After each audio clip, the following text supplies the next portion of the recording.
بسم الله والحمد لله والصلاة والسلام على رسول الله. ازيكم حبايبنا؟ عاملين ايه؟ يا رب تكونوا بخير. النهارده باذن الله احنا هنعمل ايه مع بعض؟ هنعمل الغدا بتاعنا عباره عن ايه. معايا ده فول اخضر يا جماعه، انا حاطاه في ميه اهو بشطفه يعني. ومعايا المقادير بتاعتنا ايه. الفول بيتطبخ ازاي؟ هنعمل فول اخضر ورز، فاحنا هنطبخه ازاي. خليكم معانا عشان تعرفوا طريقتنا في طبيخه. كل بلد ولها طريقه في الطبيخ.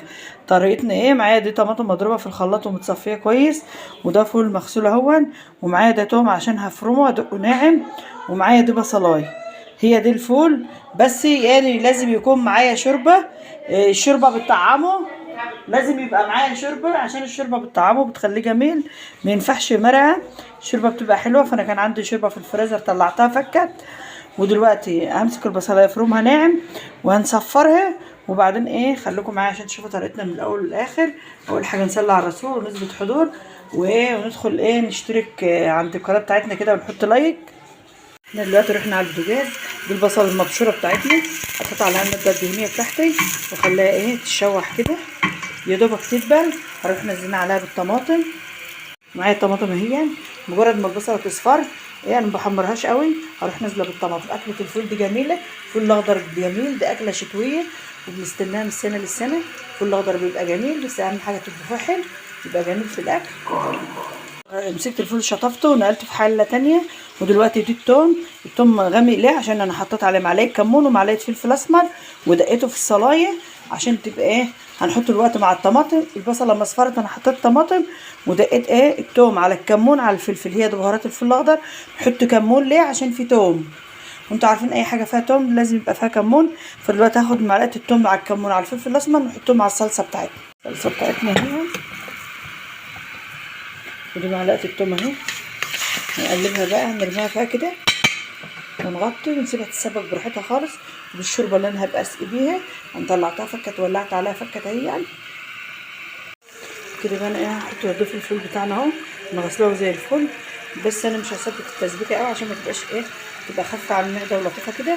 هحط الفول بس انا مش هضيف، مش هحط ملح. ليه؟ لان انا هحط شوربه، فانا هدوق الاول محتاجه احط مش محتاجه خلاص. لو هتحط شوربه ما تستعجليش بحطايه الملح، لان عشان ما يحرقش معاكي. ليه؟ لان الفول الاخضر ده غني بالحديد وبيحرق بسرعه زي السبانخ كده، مع الغليه بيحرق. فانت الملح يبقى خفيف، ولو في شوربه ما تحطش. قلبه بقى واسيبه بقى مع الصلصه اللي فيها الثوم فيها البصل فيها الطماطم فيها الحاجات دي يشكشك مع بعضها. مش هحط الشوربه دي الا في الاخر خالص. هنا العين دي عليها الفول بيستوي، الفول الاخضر. ودي هعمل شويه رز ابيض كده على ما الفول يستوي يكون الرز الطبخ خلاص. حاجتنا قوام كده يبقى الغدا جه. دلوقتي بقى يا جماعه وهغلي اهو، هجيب الشوربه.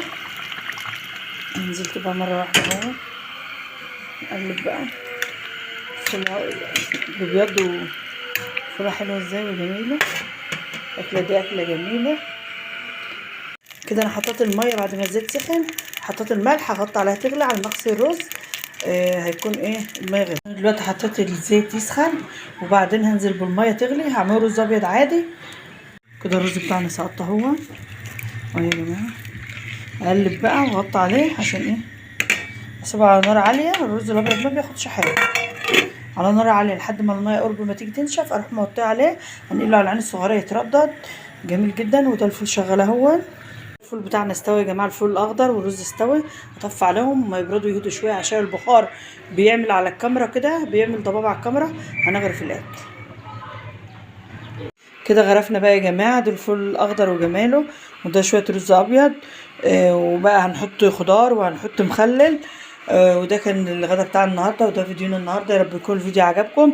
الاكله دي جميله ما تستهونوش بيها. الفول اصلا بيبقى فيه حديد وهو اصلا خضار يعني زي البسله، وبنستناه من السنه للسنه. بتبقى اكله حلوه ومشبعه يعني وكويسه. يا رب يكون الفيديو عجبكم، ويا ريت اللي يعجبوا الفيديوهات بتاعتنا ما نتحرمش من دعمكم.